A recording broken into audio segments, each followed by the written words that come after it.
And welcome into Brainstorming America. My name is Ken Rollins, and I'm here with co-host John Merrill, and we're going to bring you some information that you might have got somewhere else, a little pieces of it, but we're going to go in depth. We're going to dig deep in there, so welcome back. Ken, always good to be with you, brother. Yeah, where you been today? Well, today I started with a breakfast early in Birmingham and then went to the office, then thought it'd be best if I came on so we could do the show. There's a song about you. I've been everywhere, man. Lord have mercy, you the travelers, man. You get around more than anybody else. Say, well, John, let's talk about some things. So we missed a little bit here with this holidays and stuff. So let's catch you folks up on some of the things that everybody is aware of the Supreme Court's decisions recently. It affected a lot of people, some more than others, and me, I'm thrilled to death with them. So let's well, talk. June is always an anxious time because that's the time that the actual cases are introduced to the public on what happened after the hearings began the first Monday of October. Yeah. And of course, after all of the reviews occur, the information is released to the public, usually in the month of June the following year. And it's always a very hectic time and a very anxious time for a lot of people. That was the case this year as well. When I saw those, a lot of the folks that I hang with are conservatives. They were very happy with that, and there was a lot of thank you Donald Trump going on. Most people didn't give it, but if he had not put those people in position on the Supreme Court, we'd have had a liberal, left-leaning, no telling what. Well, that's the thing you have to remember, Ken, because President Trump appointed 3 justices to the United States Supreme Court, and there's been several instances throughout the history of the Republic where presidents did not have a chance to introduce one nominee to the Senate for confirmation. And President Trump was not only able to introduce 3 different individuals, Neil Gorsuch, Brett Kavanaugh, and Amy Coney Barrett, but to have all 3 of them confirmed by the Senate, and now they have made landmark decisions since their appointment. So it's certainly a great day for conservatives throughout the nation. The folks that's out there watching what's going on today, in my lifetime, we've had some bad attorney generals, but Eric Holder, in my opinion, was one of the worst. He was convicted by lying to the Congress. Nothing ever happened. Then you go along, Barack Obama nominated Merrick Garland, the one we have, the current one. That's right. That had done more. The current Attorney General, right, under President Biden. That has allowed so many deaths from what's happening at the border, so many drugs to come in this country. He's allowed so much wrong. To me, he's the worst Attorney General we've ever had. And yet Donald Trump was all over these decisions. So let's go right through the decisions. If we're going to take, which one do you want to take? Well, whichever one you'd like to start with. All right, let's go with the student loan. Okay. That's one that made these babies out here crying. I borrowed some money, now I got to pay it back. Well, look, President Biden had indicated to people that he was going to make sure that their loans were forgiven. And the thing that I cannot understand for the life of me is why he felt like, number one, he had the authority to do that. Number two, he felt like it was in the best interest of the country to do that. And number three, why you would go against the basic principles of economics in telling people that if they borrowed money that they would not have to pay it back for whatever reason. And Nancy Pelosi actually spoke from the podium saying the president does not have the authority, and the Supreme Court used her words in making their decision. Well, and I didn't realize you were such a strong supporter of Speaker Pelosi, but I'm glad to hear it, because what she said at that point, go to your room. What she said really made sense. And Absolutely. It was what needed to be done economically and physically to preserve the well-meaning of the country and what's required. The Bible is the oldest set of laws that we have, and obviously it says you're supposed to pay back the debt to the one that loaned you the money, whatever the situation is. So basically what the Supreme Court decision did is they saved $400 billion. 40 million people were at risk for being able to abdicate on the responsibilities that they had to pay back the lender that actually gave them the money. We had standing. $400 billion. We had standing, didn't we? No doubt about it. And we're glad that now those people are sitting. Yeah. That's, but you know, what a lesson for young people to say, I'm going to go get my higher education, but I'm not going to pay for it. I'm going to make Mr. Jones pay for it. And the welder that we saw out there and the construction workers we saw on the way to school today, those are going to pay for my school. And that's exactly what it was. And you're teaching that to these kids. If you're going to go on and get a higher education, go for it. I for one, think that trade school would probably be the best bet. Ken, I know that you'll remember this conversation and actually almost altercation that occurred in 2020 when Elizabeth Warren, senator from Massachusetts, was running for the presidency. And a gentleman walked up to her at one of her campaign events and said, I know you're for loan forgiveness for college graduates. I saved thousands of dollars working double jobs to make sure that my daughter could go to the university of her choice. And I'm wondering if now that we paid for her schooling and she graduated debt-free, are we going to get that money back because we did it the right way? And Senator Warren said to him, absolutely not. Now, what sense does that make? Because when you do what you're supposed to do, and then you end up having a situation where you don't get any benefit because you did it the right way, that's not acceptable. But we're about doing things the right way, and we're excited to be with you again today. We'll join you one more time right after this break. And welcome back to Brainstorming America. We are Brainstorming America today. Here with John Merrill. And John, as we left, we were talking about the student debt with the Supreme Court decisions, and one of the other was affirmative action. Boy, that hit home, didn't it? It hit a lot of people a lot of different ways, Ken, and I think it's very important to remember that this has been the law of the land for many, many decades. As a matter of fact, the first landmark decision that I ever recall about affirmative action occurred when I was around 14 years of age. In 1978, I remember there was a young man named Alan Bakke who applied for medical school at the University of California, Davis, and was denied admission, even though he had a better MCAT score, had a better GPA, had a better overall resume than several of the people that were admitted to UC Davis for that class of medical students that year. So he sued. It went to the United States Supreme Court and actually was upheld that he should have been admitted and not the 12 slots that had been set aside specifically for African Americans. When that occurred, it reminded me just last week that it had been 45 years since that had happened.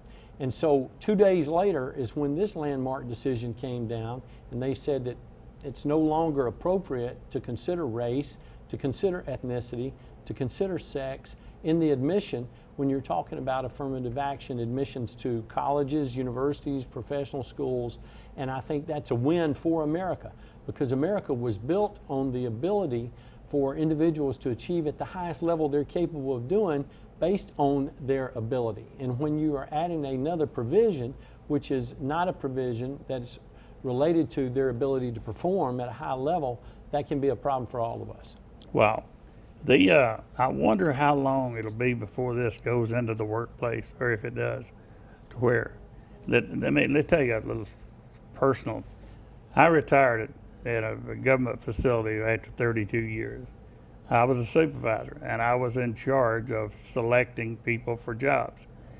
And the way that works, you may know how that does, but I would notify personnel that I have a job open, a GS whatever, or WG job, and I'd say, I need this job filled.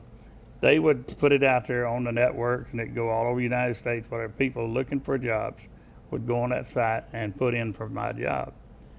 Then personnel would select 10, whatever, and send me a list called a certification. They'd send me certified 10 people that were eligible, not categorized or just whatever, but there's 10 people. Above that list was a statement from the EEO office. And I'll tell you that in just a second. But I'd get those 10 people, I'd go through the list, and I'd check off, I'd put an X by the person I selected. Then I'd send it to EEO. First place it goes, not to personnel, go to EEO. Oh, I'd get a call. Mr. Rollins, you have filled the job for that WG7 or whatever. We noticed that out of the 10 people you had 2 Afro-Americans on there, and you did not select either. Can you tell us why? It's because they weren't qualified. Well, can you elaborate? They just weren't qualified.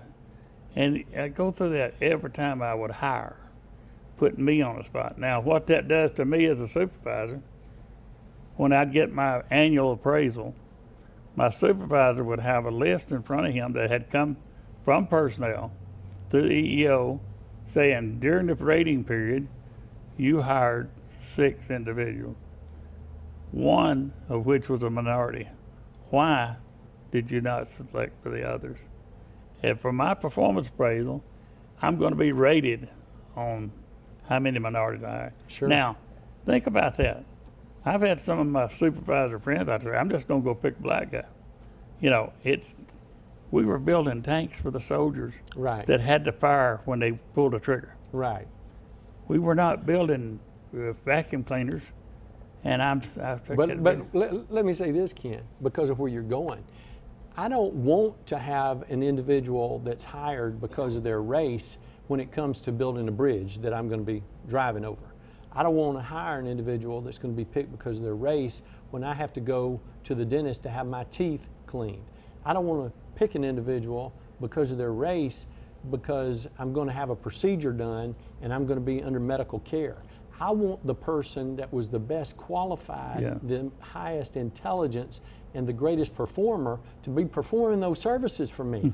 I don't know why we should ask for anything else. Anything that we accept less than that is unsatisfactory. Because I can tell you this, the people that want to hire folks based on race or based on ethnicity or based on sex need to have only that pool of individuals performing the task that those individuals are going to be required to purchase in the future, whether it be riding on bridges. There should be one bridge that's just restricted for people that were affirmative action hires, one road that's just restricted for affirmative action hires, one set of doctors that practice and lawyers in that practice just for affirmative action hires. Then we'll see how you like it. Yeah, well, it's a very serious thing, but I never knew a black guy that says I want somebody that don't know how to do the job either. So it's something that the affirmative action thing, I think it's going to have a bigger effect further on down the line, because what I was telling you, that is going on today. Somebody being selected for a job because they're not the best of the best.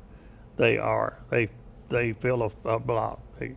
They can check off a block. Ken, look, any individual that is honest with themselves, that is a person of character and integrity, wants to make sure that the individuals that are hired for those positions are the best qualified with the most ability.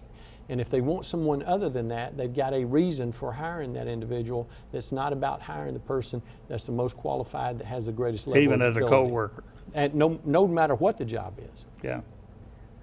So we want to make sure that you know that we want the best viewers that we can have, because we're providing you with the best service we can here. We'll see you back in just a couple of minutes.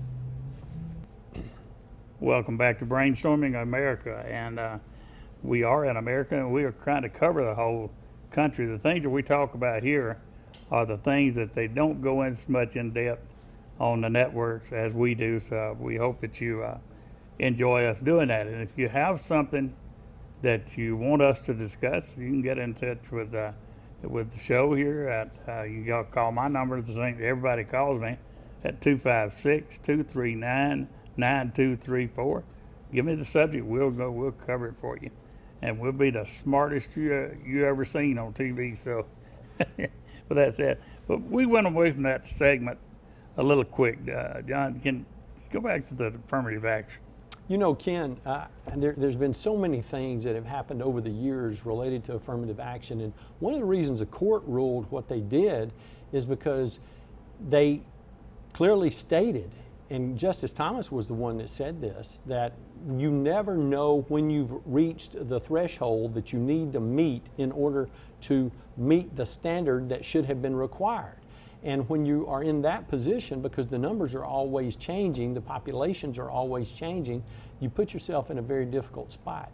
You know, I've talked about this before on the show. My daughter is an international flight attendant charter specialist for the largest airline in the world. And one of the things that you learn about whenever you have a child that goes through that type of hiring process is you learn about the experiences that a number of people have had. And you meet some of the people that are hired at the same time she's been hired, and you develop friendships with those individuals, and then you talk about those specific situations.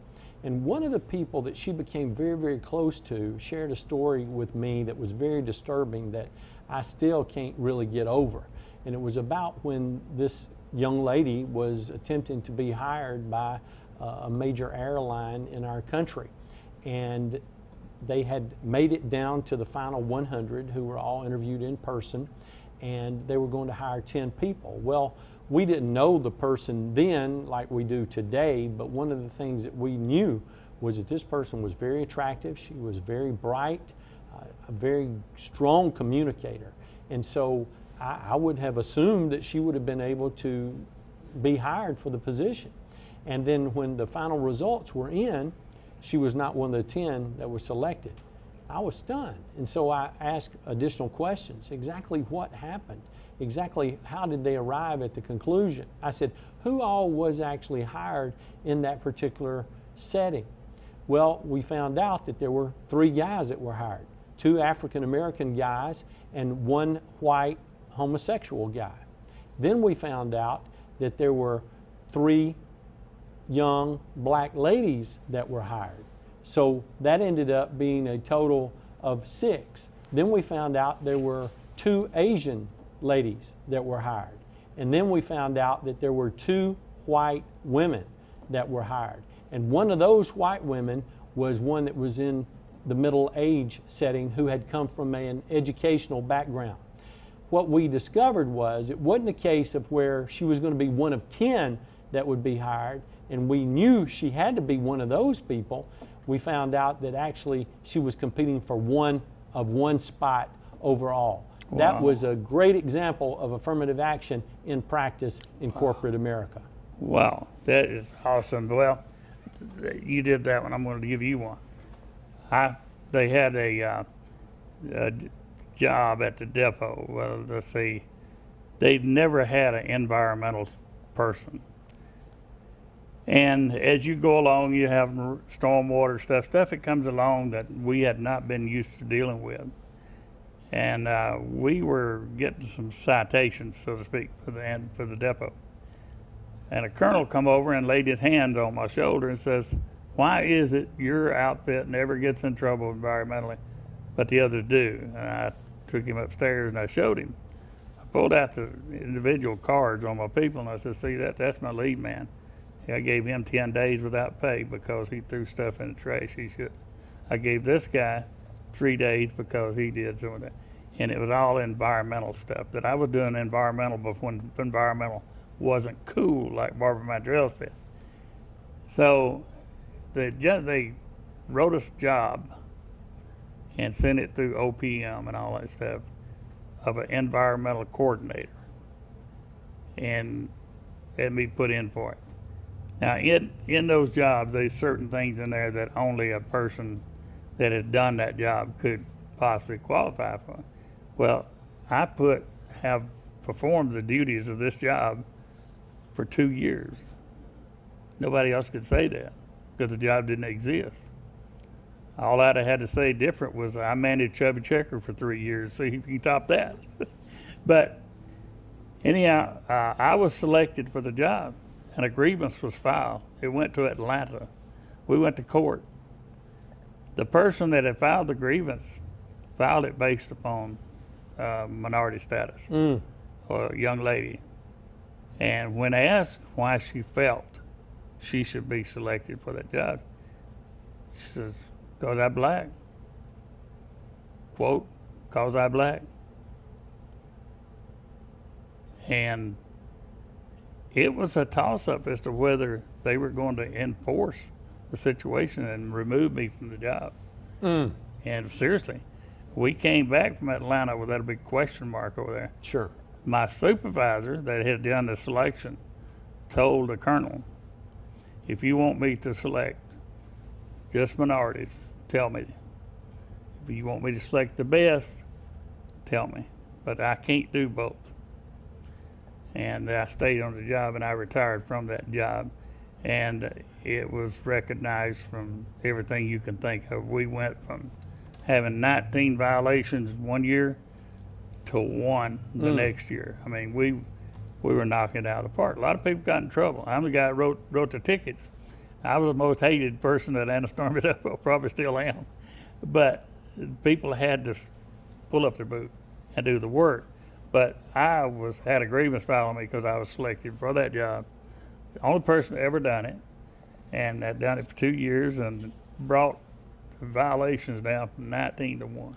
Well, Ken, one of the things that we have to remember is whenever we are getting ready to hire people for particular positions, we want to get the people who are the best qualified, who have the most ability and can perform at the highest level. That doesn't matter what kind of job you have. If you're a teacher, if you're a professor, if you're a lawyer, if you're a doctor, if you're a competitive athlete, whatever it is, you want to make sure that you're doing that. Absolutely. And anyone that wants something other than that has a reason to make that happen, and it's not because it's in the best interest of the organization or the entity, it's because it's in the best political interest of that individual.